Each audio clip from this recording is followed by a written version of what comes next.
everyone, and welcome back to the Football Chuggu Podcast. My name is Thomas Durning, and today I'm joined by my co-host, Pearse McLaughlin. Hello, Pearse. Hello, how you doing? I'm doing well. On today's podcast, we'll be reacting to last weekend's English Premier League results. We'll be reacting to last weekend's Scottish Premier League results. We'll talk briefly about the European football that's happening this week in terms of Champions League, Europa League. And at the end of the podcast, Pearse will be giving a rundown of all the latest Asian football news. So we'll start off, as always, with the English Premier League results. So on Saturday, the 12th of April, the results finished Man City 5, Crystal Palace 2, Brighton 2, Leicester 2, Nottingham Forest 0, Everton 1, Southampton 0, Aston Villa 3, Arsenal 1, Brentford 1. And then on Sunday, the 13th of April, the matches finished Chelsea 2, Ipswich 2, Liverpool 2, West Ham 1, Wolves 4, Tottenham 2, Newcastle 4, Man United 1. And yesterday, which was Monday, 14th of April, the one last final match was Bournemouth 1, Fulham 0. So, Pearse, which match out of all them stands out to you the most? For me, it's got to be the Wolves 4, Tottenham 2. Another defeat for Ange's Tottenham, which leaves them in a precarious position. Obviously, if the three promoted sides weren't that bad, they'd be fighting for relegation. Because I think it was about maybe 15 years ago that West Ham, maybe 15, 20 years ago that West Ham went down with 42 points. They've only got 37 points. But the fact is, the three promoted sides are really that bad. And obviously that's a 17th defeat of the season in the Premier League alone. It's really bad form. They're somehow doing well in Europe, but domestically they've been absolute shambolic. We obviously know Ange Postecoglou very well. Plays brilliant football when he was up in his time in Scotland and Celtic. And his first season was really good. I think obviously injuries haven't helped, but I think maybe the style of play doesn't help. He hasn't really altered. And he just persists by playing the same way. And I think a lot of teams have found them out how to play against it, and it's quite predictable.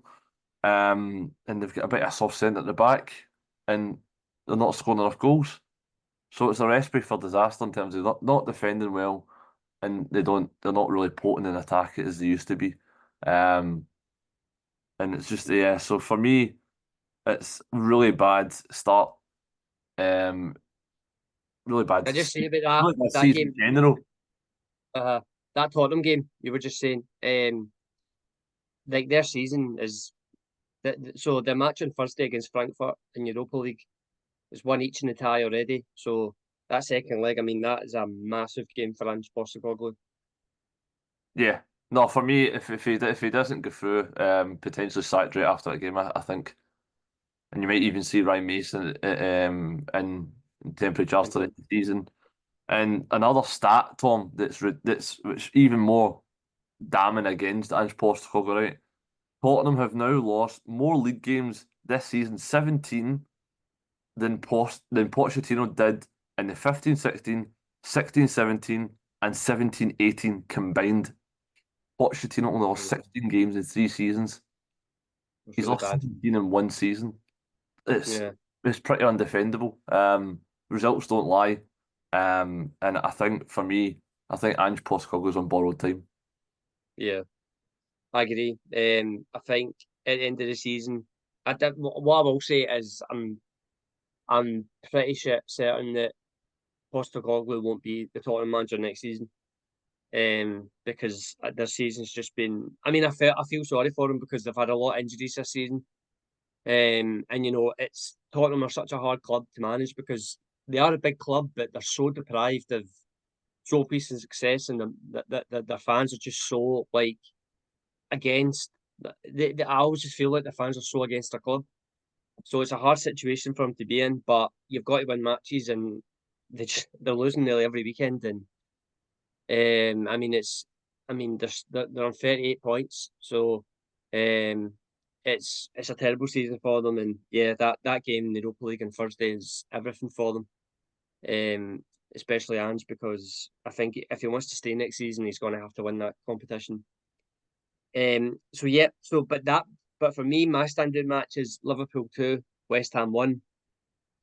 Obvious reasons is that Liverpool going for the title. So on Sunday they got a step closer. They actually didn't really. They started the game well, but after sort of half an hour in the match, they just sort of started fading, and they got really nervous. I felt, um, in West Ham, they got back into the game with a quite weird. It was a Andy Robertson own goal. It was quite weird how it happened. There was a lack of communication between him and Van Dijk. But Liverpool went straight up the park and got the lead back. So I think for Liverpool now, I think they only need 6 more points now, so 2 more wins, I think it is, and that's them champions. But I think they're just desperate to get this over the line because they're just not playing well for me at the moment. Yeah, and obviously Liverpool obviously last week they got the news that Mo Salah had signed a new contract as well. So all in all, it was a good week last week for Liverpool. Another step closer to the title, and also the star player signing on for 2 more years. So yeah, that was my standout match. Liverpool 2, West Ham 1. But we've obviously we'll leave Tottenham because we've just touched on them playing in Europe. But we've got the likes of Arsenal who are playing in the Champions League. Man United, they're playing Europa League. And we've got Chelsea playing in the Conference League. So out of Arsenal's, Man United and Chelsea, Pearse, which match from there are you looking forward to the most? Well, as a Real Madrid fan, I'm looking forward to that Arsenal game. Uh, Yeah, and obviously, I wasn't expecting a 3-0 defeat in the first leg. Well, obviously, I don't know if you've seen the goals with Declan Rice, the 2 free kicks, they were outrageous. yeah, Uh, I've seen it. It's mental. but I'm expecting hopefully a couple of more players back and hopefully a better performance. Um, yeah, so I'm expecting obviously the fact is that the Bernabeu, and I'm expecting Arsenal to come in, camp in, and hope to hit the counter attack. And obviously with the crowd behind them, I think special things can happen at the Bernabeu. I'm expecting Real Madrid win, and I'm expecting Real Madrid to go through because Real Madrid are the holders, Real Madrid are the Champions League specialists. But it will be a really tough ask. Everything will need to go their way. But Arsenal, I can see them scoring at the Bernabeu, so it will be an interesting tie. But I think Arsenal might crumble if Real Madrid get a couple of early goals. You just never know. But it depends on that first half. I think Real Madrid need to get a couple of goals before half time to stand a chance to go through because I think Arsenal carry a threat going the other way, and I think they're very good at defending as well the box. So it's set for a blockbuster tie, and I think that for me is a standout match in terms of English sides in Europe. Yeah, for me as well, it's got to be the standout match because I probably wouldn't say because Arsenal are obviously 3-0 up, and I think any team in the world, you would say, oh, that's Arsenal through, but they're playing against Real Madrid and they're having to go to the Bernabeu, and I don't know why. It's just there's just something about Real Madrid in this competition. They could be 3-0 down and they'll still manage to get back into the game and go through to the next round. And I just have this weird feeling that Real Madrid will manage to pull it back. um, yeah, I mean that game last week, but with Arsenal winning 3-0, I mean, them Declan Rice free kicks were just sublime. I mean, his second one in particular for me was unbelievable. I mean, if no one's seen it, if you ever want a definition of what it is like to hit a free kick in the top corner, then just watch Declan Rice's second free kick because it's the total example of top corner free kick goal. It's unbelievable. So yeah, Real Madrid got it all to do, but it's He's the he's in Champions League. obviously an elite category there. Declan Rice scored 2 free kicks in one game. Obviously, it's probably the best one of all time is probably Lee Griffiths 2 against Lee England. Griffiths, yeah, yeah, yeah, yeah. No, no one can top that. No one can top that. But no, just going back to it. But so obviously Real Madrid, then Champions League, that's their tournament. They're at home. And obviously Arsenal. That I mean, they're obviously a big European side, but they don't have that much experience in the Champions League recently. So maybe Real Madrid might use that to the advantage. But for me, Real Madrid definitely have to get the first goal very early in the game. For me, if for them to stand a chance, and I don't know why. I just have this weird feeling that they will do it. I can definitely see that one going to extra time at least. So that's tomorrow. Just at the time of recording this, that's tomorrow. So that'll be a match that we're both very much looking forward to. So yeah, so that's English Premier League covered. So we'll now move on to the Scottish Premier League results from last weekend. So this was the last round of results just before the split. So I'll just quickly go through them first. So the results finished: Celtic 5, Kilmarnock 1, Dundee United 1, St Johnstone 0, Motherwell 0, Hearts 0, St Mirren 3, Ross County 2. And then on Sunday, the 13th of April, we had two matches which finished: Aberdeen 2, Rangers 2, and Hibs 4, Dundee 0. So just before I ask you, Pearse, I'll just quickly say, so now that this round of fixtures is finished, so we now have the Scottish Premier League split. So obviously in the top flight in Scotland, there's 12 teams. It now gets halved. So 6 teams in the top. So the top 6 teams will now play each other to the end of the season, and the bottom 6 teams will play each other to the end of the season. So I'll just quickly tell you who is in the top 6 and who's in the bottom 6. So in the top 6 is Celtic, Rangers, Hibs, Aberdeen, and Dundee United and St Mirren. And in the bottom 6, we have Kilmarnock, St Johnstone, Motherwell, Hearts, Ross County, and Dundee. So that's the top 6, that's the bottom 6. So Pearse, now I've just said that, which match stands out to you the most? St Mirren 3, Ross County 2. Yeah. It's just the biggest result in terms of the weekend. Obviously not in terms of scoreline, but in terms of what it meant for St Mirren as a football club. To secure top 6 were Hearts, Motherwell. Looked more likely to sneak it. Obviously bigger budgets. But the fact is that they both drew at the weekend, and then St Mirren last minute winner. And then you see their limbs at the end, they're celebrating as if they won the World Cup. They deserve to, because St Mirren have got a shoestring budget and they compete and punch with their weight every single season. And for a small kind of local club in Renfrew, Paisley, they deserve it. And the fact is, Stephen Robinson's one of the most underrated managers in this division, because he always gives Celtic and Rangers a massive test whenever they come to town, both home and away.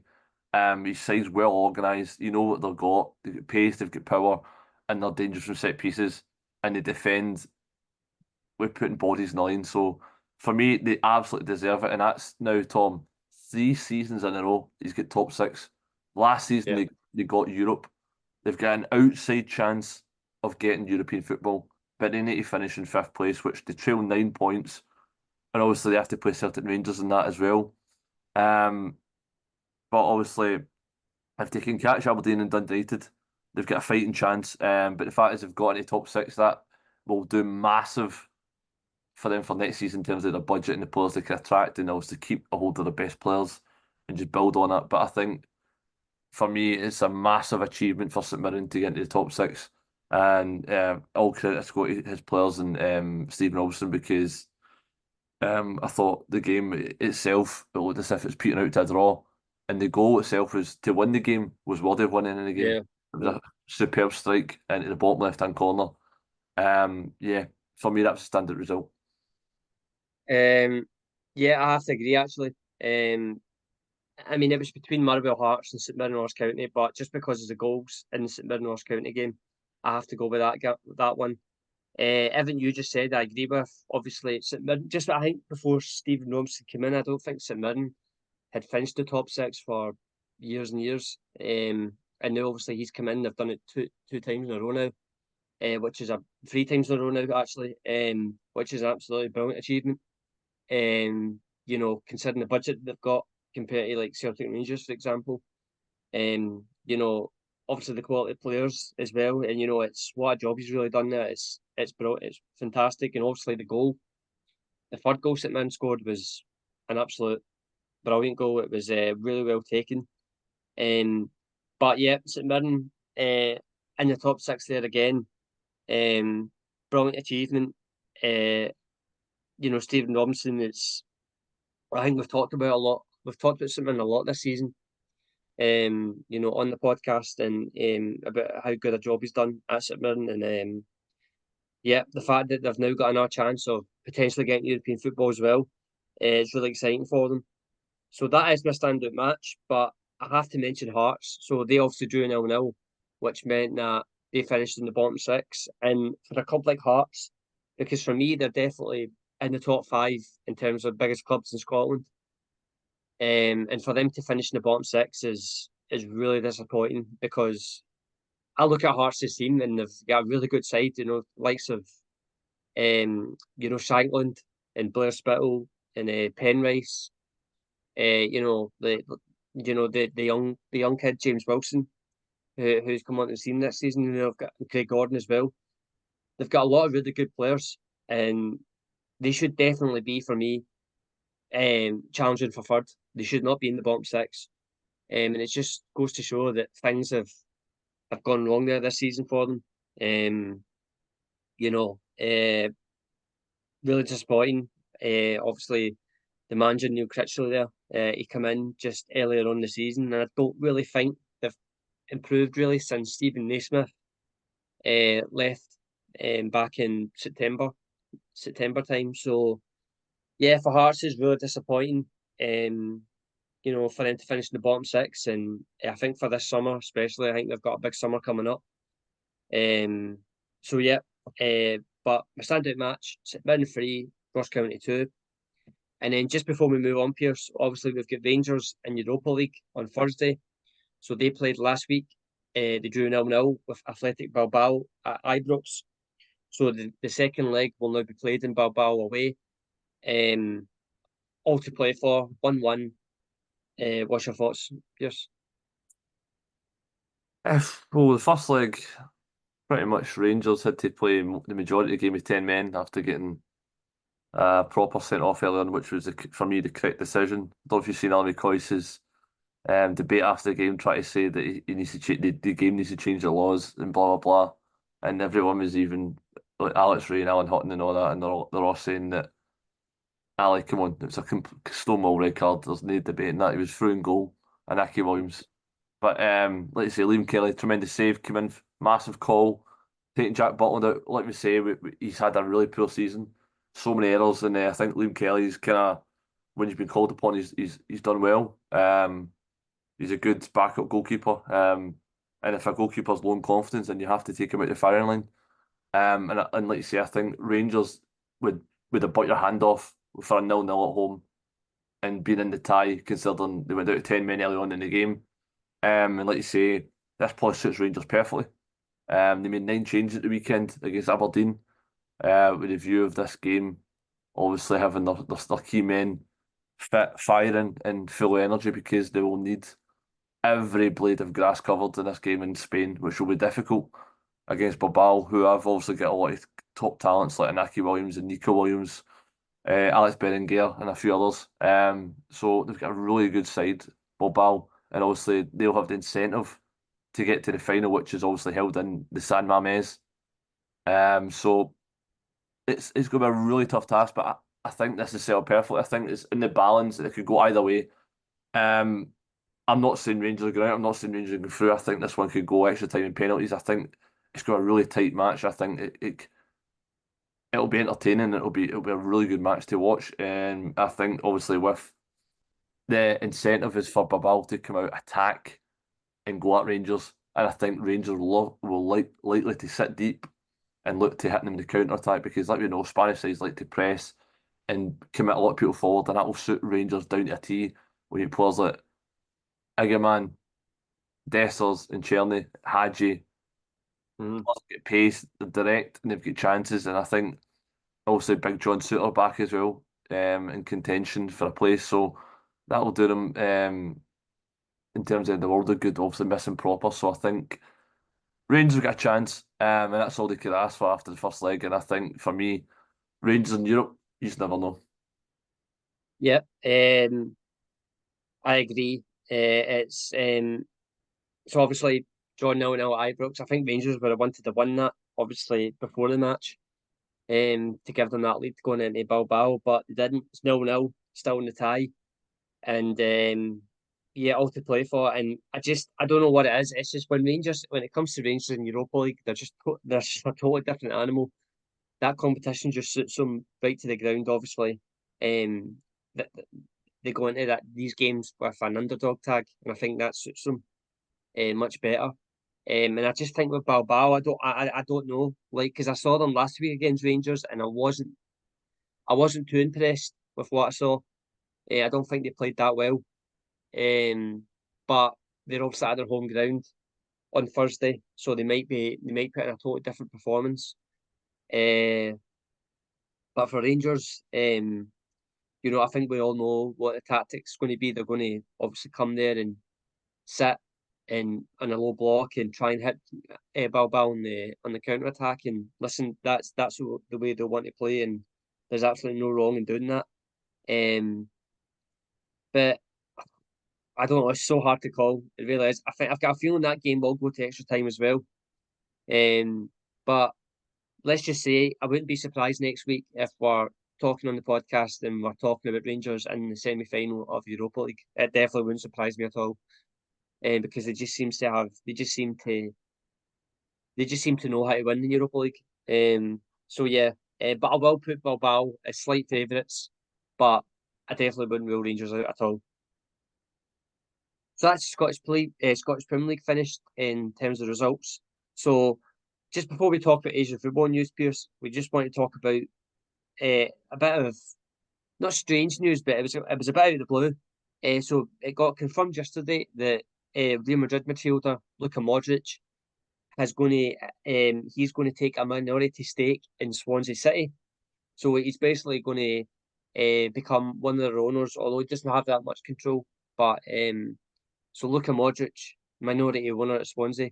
What's your thoughts on that, Pearse?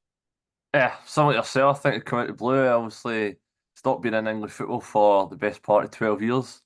Yeah. And obviously has no affiliation to Swansea whatsoever, who are obviously currently reside in the English Championship, the Welsh club. And obviously, the only similarity is probably they both wear white strips.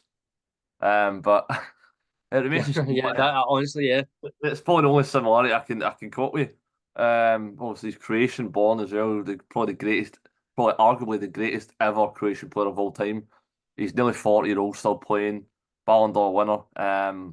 For Swans to even get him as a minority stake shareholder is a massive coup for them, and obviously it might even potentially bring in obviously young Croatian players in the future to Swansea to develop and then potentially get into the Premier League. So it could be that pathway they're looking at. And obviously, I think everyone respects him as a player and what he's done in the game. But I think it's probably a positive thing for Swansea because they're obviously fighting in the Championship, looking to obviously promote in the next couple of years. And obviously, um, Modric has been there, done it all, but also still wants to continue playing first and retire at Real Madrid in the next couple of years. But no, I think for me, Swansea, Luka Modric is something I never thought I'd ever say in a sentence. Yeah, it really is. It's definitely out the blue.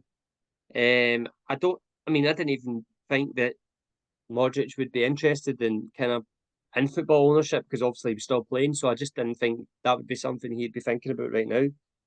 But he has. He's invested into the British game, and it's going to be interesting to see how sort of Swansea, because I think it's an advantage for Swansea because obviously we all know Luka Modric is one of the best players to ever play the game.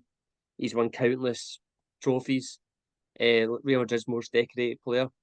And I think for Swansea, for example, in the summer, for them in the transfer market, I think the likes of the fact that they know Luka Modric is connected to the club, they might use that to their advantage and get players that they want over the line and get them into the club. So I think it's a very good kind of it's obviously good that they've got the business side settled, but I think it could be quite a marketable thing, marketable opportunity for them as well. Because obviously the fact that Luka Modric has got a ownership of your club, it's quite exciting news. So yeah, I think for Swansea and Luka Modric, I think it's both very, very good. Obviously Luka Modric is obviously thinking to the future after he stops playing football. We never know when that'll be because he just seems to keep getting better and better. But yeah, just thought we have to share that. So Luka Modric has taken a minority stake at Swansea City. So for the final part of the show, Pearson will give his Asian football roundup. Yeah, so we had Key League 1 action at the weekend, match day 9. So we had Saturday, 12th April with Suwon FC 3, Gimson Sangwoo 2, FC Seoul 2, Daejeon Hana Citizen 2, Pong Steelers 2, FC Anyang 1. Sunday, 13th April with 3 matches. So it was Gangwon FC 1, Gwangju FC 0, Daegu FC 0, Ulsan HDFC 1, Jeonbuk Hyundai Motors FC 1, Jeju SK 1. That's leaving the table looking like this. So top 3, we have Daejeon Hana Citizen top on 17 points after 9 matches. Gimchung just behind them on 14 points, but having played a game less. And then Ulsan make up the top 3, also on 14 points, but having also played the nine games as well, and separated by just the 1 goal difference, the 3 sides. So really tight at the top of the table. In terms of the bottom half of the table, we've got rock bottom Suwon FC, 8 games, 7 points. Daegu FC, 11th on 7 points, 9 games played. And then 10th position Jeju SK, 8 games played, 8 points.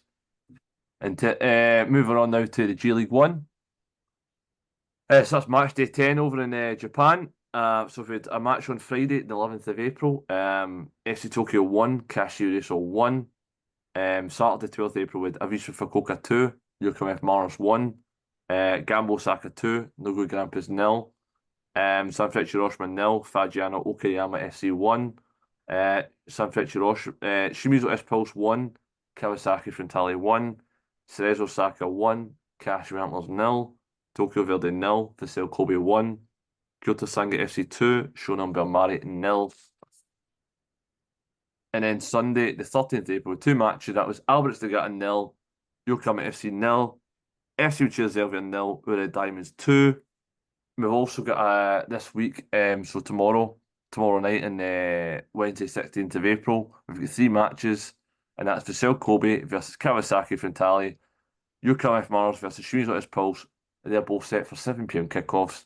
And then Ura Diamonds versus Kyoto Sanga FC, and that's set for a 7:30 kickoff. So in terms of the league table, top of the table we have Avispa Fukuoka, 19 points after 10 matches played. Kyoto Sanga FC second with 18 points, and then we've got 5 sides on 17 points, which I think is remarkable at this stage of the season. It shows you how tight it is. So all the way down from Kawasaki Frontale in 3rd, all the way down to 7th with FC Uchida Zelvia. They've all got 17 points.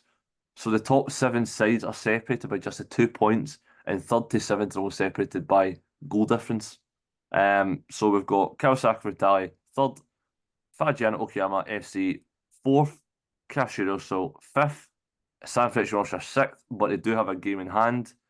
And 7th with FC Uchida Zelvia, and they're set by just the 7 goals.